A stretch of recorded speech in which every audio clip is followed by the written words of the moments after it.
নমস্কার, আমি সুস্মিতা। আমি আবারও চলে এসেছি নতুন একটি ব্লগ নিয়ে। আজ হলো লক্ষ্মী পুজো। আজ আর তার আগের দিন থেকে পড়ছে প্রচণ্ড বৃষ্টি, আর আজকেও কিন্তু পড়ছে প্রচণ্ড বৃষ্টি। তো আজ যেহেতু লক্ষ্মী পুজো, আর তার জন্য আমি সকাল সকাল স্নান করে নিয়েছি, আর তারপরে চলে আসলাম রান্নাঘরে। তো গ্যাসটাকে আমি ভালো মতন পরিষ্কার করে নিয়েছি। আজ যেহেতু অনেক কিছু রান্না হবে, তো এখানে আমি সর্বপ্রথম বানাবো হচ্ছে চিড়ের নাড়ু। তার জন্য কিন্তু এখানে চিড়েটাকে ভালো মতন ভেজে নিচ্ছি। আমি কিন্তু এগুলো সব মার হাতে হাতে করছি, মা আমাকে সব কিছু দেখিয়ে দিচ্ছে আর আমি কিন্তু শুধু রান্না করছি। তো এবার হচ্ছে গুড়টাকে পাক দিব, তার জন্য কড়াই একটুখানি জল দিয়ে আর তার মধ্যে দিয়ে দিলাম গুড়গুলো। এবার এটাকে পাক দিতে হবে। মা কিন্তু আমাকে সাইড থেকে সব কিছুই বলে দিচ্ছিল, আর আমি শুধু ক্যামেরার সামনে খুন্তি নাড়ছিলাম। চিড়ের নাড়ু বানানোর জন্য চিড়েটাকে তো আমি ভালো মতন ভেজেই নিয়েছি। এবার বানাবো নারকেলের নাড়ু। তার জন্য গুড়টাকে আমি জাল করে নিয়েছি, এর মধ্যে দিয়ে দিলাম কোরানো নারকেল। মা এগুলো সমস্ত কিছু সকালবেলা উঠে করে রেখেছিল। আমি স্নান করে আসতে এগুলো সব আমি বসে পড়লাম বানানোর জন্য। নারকেলের নাড়ু খেতে তো বেশ ভালোই লাগে, শুধুমাত্র নারকেলটাকে কোরানোর জন্য কিন্তু একটু আলসামি লাগে। তাছাড়া কিন্তু নারকেল নাড়ু বানানো অনেকই সহজ।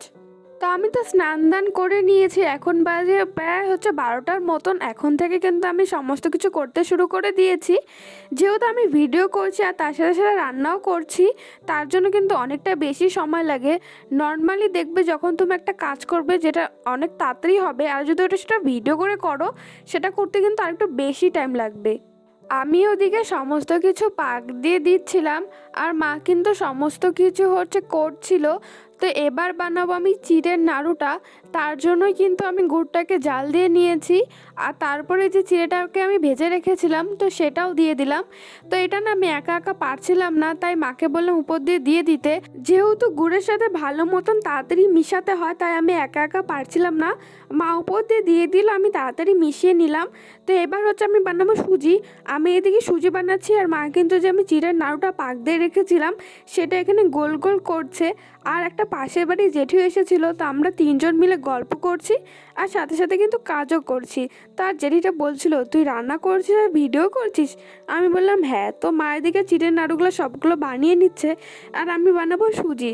তো সুজিটা আমার প্রায় হয়ে গেছে। তারপর এর মধ্যে দিয়ে দিলাম হচ্ছে চিনিগুলো। আমার না ছোট থেকে কেন জানি সুজি খেতে ভালোই লাগে না, তাই আমার যেটা খাবার ভালো লাগে না আমি কিন্তু সেটা ভালো মতন বানাতেও পারি না, কেন জানি না। আমার সুজি খেতে ভালোই লাগে না, তাই আমি সুজি ভালো মতো রান্নাও করতে পারি না। মা কিন্তু আমাকে সাইড থেকেই সব কিছুই বলে দিচ্ছিল। তো হ্যালো গাইস, তো আমি তো এদিকে গুড় জাল করতে বসিয়ে দিয়েছি। আমাদের হচ্ছে নারকেলের নাড়ু, তারপর হচ্ছে চিড়ার নাড়ু, ওগুলো সব হয়ে গেছে।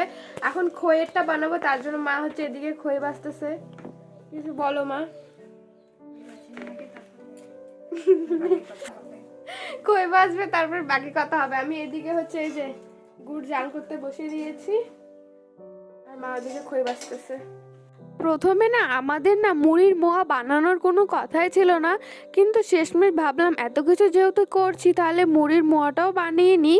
তার জন্য কিন্তু মুড়িটাকে আমি পাক দিয়ে নিয়েছি আর চলে আসলাম মুড়িটাকে মোয়া করার জন্য। তো সব কিছু রান্না টান্না করা হয়ে গেছে, মানে নাড়ু বানিয়েছিলাম, সব মোয়া ঠোয়া বানিয়েছিলাম, তারপরে লুচিও ভেজেছিলাম। তো সব রান্না টান্না শেষ, এখন আমি দাঁড়িয়েছি বাইরে। আর সকাল থেকে প্রচণ্ড বৃষ্টি পড়ছিল, কিন্তু এখন রোদ্র উঠেছে, বেশ ভালো লাগছে। আর আমি মেহেন্দি পরেছিলাম কালকে, এই দেখো। আমি মেহেন্দি ফেহেন্দি পরতে পারি না, তাও যেটুকু পারি ওইটুকু পরেছি। তো এরপর হচ্ছে আলপনা দিব আমি, আর কি করি তো দেখতে থাকি। আমি কিন্তু অত ভালো আলপনা দিতে পারি না, কিন্তু যেটুকুই পারি সেটুকুই কিন্তু চেষ্টা করেছিলাম। আমি এই ঠাকুরের জায়গাটা দিয়েছিলাম, আর বাদবাকিগুলো কিন্তু মাই আলপনা করেছিল। আমার যেহেতু দিতে অনেক টাইম লাগছিলো আলপনাগুলো, তাই মা বললো তুই সর, আমি ফটাফট করে দিয়ে দিই, যেহেতু আর কিছুক্ষণ পরে সন্ধ্যা লাগবে। তো মা এদিকে আলপনাগুলো দিচ্ছিল, আর আমি কিন্তু এদিকে গান লাগিয়েছিলাম। গান শুনতে শুনতে কাজ করলে কিন্তু অনেক তাড়াতাড়ি হয় কাজগুলো। আর সকালবেলায় মা কিন্তু ফলগুলো সমস্ত রকম ভালো মতন ধুয়ে রেখেছিল, আর এখন হচ্ছে সন্ধ্যা হতে এগুলো সব বানিয়ে নিচ্ছে। আর কালকেই তো আমরা সব বাজারে গিয়েছিলাম, বাজার থেকে সব কিছু নিয়ে এসেছিলাম। তো বাজারের ব্লগটা তোমরা মিনি ব্লগে দেখতে পেয়ে যাবে, ওটা এখন আমার এডিট করে উঠতে পারিনি। তো ভাবলাম আগে বড় ব্লগটাই দিই, তারপর মিনি ব্লগটা দিব। তো মা এদিকে সমস্ত ফল বানিয়ে নিচ্ছে, আর আমি ওদিকে কী করছিলাম আমি নিজেও জানি না।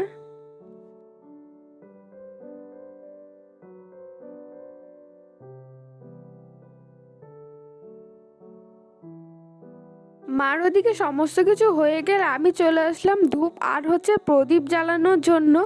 আর এখানে একটা কাণ্ড হয়েছে, আমি ধূপ জ্বালানোর জন্য একটা মোমবাতি এনেছিলাম আর সেটার মাথাটা এত ছিল যে ধরছিলই না, বারবার জ্বালাচ্ছিলাম আর বারবার বন্ধ হয়ে যাচ্ছিল। তো মায়ের দিকে সমস্ত কিছু ফুল দিয়ে সাজিয়ে নিচ্ছে আর ঠাকুরগুলোকে সন্ধ্যাও দিয়ে দিচ্ছে। আর এরপরে কিন্তু লক্ষ্মী পুজো করবে। আর আমরা লক্ষ্মী পুজো কিন্তু কোনো ব্রাহ্মণ দিয়ে করছি না, শুধুমাত্র আমরা নিজেরা নিজেরা যেটুকু পেরেছি সেটুকু দিয়ে কিন্তু পূজা করছি। আমি কিন্তু দেখিনি আমাদের বাড়িতে লক্ষ্মী পূজা কোনোদিন ব্রাহ্মণ দিয়ে করতে। আমার ইচ্ছা আছে একবার আমি লক্ষ্মী পুজো ব্রাহ্মণ দিয়ে করব, কিন্তু আপাতত আমি আর আমার মাই মিলে পূজা করলাম। আজকে ভাবছিলাম কি আমি আর আমার মা দুজন মিলে সুন্দরভাবে শাড়ি পরে সাজবো আর তারপরেই পুজোটা করব, যেহেতু আমি পাঁচালি পরবো। কিন্তু তা আর করা হলো না, যেহেতু সন্ধ্যা লেগে গেছে আর তাড়াতাড়ি পুজোটা করতে হবে। এখনও কিন্তু অনেক টাইম আছে পুজো করার, কিন্তু আমরা সন্ধ্যাবেলায় যেহেতু পুজোটা করি তার জন্য কিন্তু ফটাফট করে মাই শাড়ি পরে নিয়েছে। আর মা যেহেতু আমাকে শাড়ি পরিয়ে দেয়, আমি যেহেতু পরতে পারি না, তাই কিন্তু অনেক টাইম লাগতো, তাই মা বললো থাক তোকে আর শাড়ি পরতে হবে না। তাই মা কিন্তু শাড়ি পরেছে, আমি আর পরলাম না। তো মায়ের দিকে সন্ধ্যাটা দিয়ে দিল আর একটু পরে কিন্তু পুজো শুরু হবে। আর আমি কিন্তু এবছর পাঁচালি পরছিলাম, আর পাঁচালি পরতে আমার কিন্তু বেশ ভালো লাগে।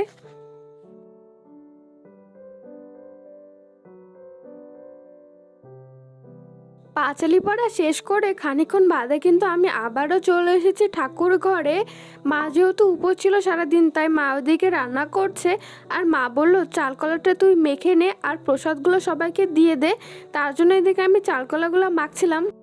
এই বছর তোমরা কে কে পুজো করেছো মার সাথে সেটা আমাকে জানিও।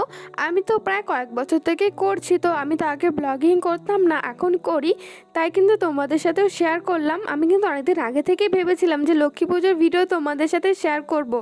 আর আমার ভিডিওগুলো তোমাদের কীরকম লাগে জানিও। তো আমার ভিডিওতে একজন কমেন্ট করেছিল মহুয়া দাস নামে, যে লিখেছে তোমার ভিডিও আমার খুব ভালো লাগে, আমি তোমার ভিডিও দেখি।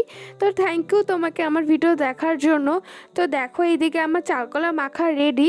তো এবার কিন্তু আমি সবাইকে প্রসাদগুলো দিয়ে দিব। আর লক্ষ্মী পুজো যেহেতু সবাইকে তো নাড়ু দিতেই হবে, লক্ষ্মী পুজো মানে কিন্তু নাড়ু। এই লক্ষ্মী পুজোর পর কিন্তু কয়েকদিন শুধু নাড়ু আর নাড়ু। তো তোমাদের কাদের কাদের কোন নাড়ু খেতে ভালো লাগে জানিও। আর এই জাম্বুরা কিন্তু আমাদের গাছের জাম্বুরা অনেক মিষ্টি হয়। আর তারপরে কিন্তু সবাইকে সব কিছু দিয়ে দিয়েছি। আর মা কিন্তু ওদিকে রান্না করছিল, আমি এদিকে সবার জন্য এই প্রসাদগুলো রেডি করছিলাম। আর সবাই কিন্তু চলে আসলে পরে আমি সবাইকে দিয়ে দিই। আমি যেহেতু একা ক্যামেরা করছিলাম তার সাথে প্রসাদও দিচ্ছিলাম। তো সবাই যেহেতু একেবারে চলে এসেছে তাই আমি কিন্তু আর কোনো ভিডিও করতে পারিনি। আর তারপরে রান্নাঘরে গিয়ে দেখি মায়ের দিকে ডাল বানাচ্ছে। মা যেহেতু উপোস ছিল সারাদিন, তাই মা অনেক ক্লান্ত হয়ে গেছে। মায়ের দিকে ডালটা বানিয়ে নিল। আর তারপরে আমি চলে আসলাম আলু ভাজার জন্য। আমি যেহেতু ডালটা অত ভালো রান্না করতে পারি না, কেন জানি না আমার হাতের ডাল অনেক টেস্টি হয় না, তার জন্য কিন্তু মা সবসময় ডালটা রান্না করে। আর আমি কিন্তু এদিকে আলু ভাজি নিয়ে নিয়েছি। তো আজকের মতো ভিডিওটা এই পর্যন্ত। তোমাদের কেমন লাগলো?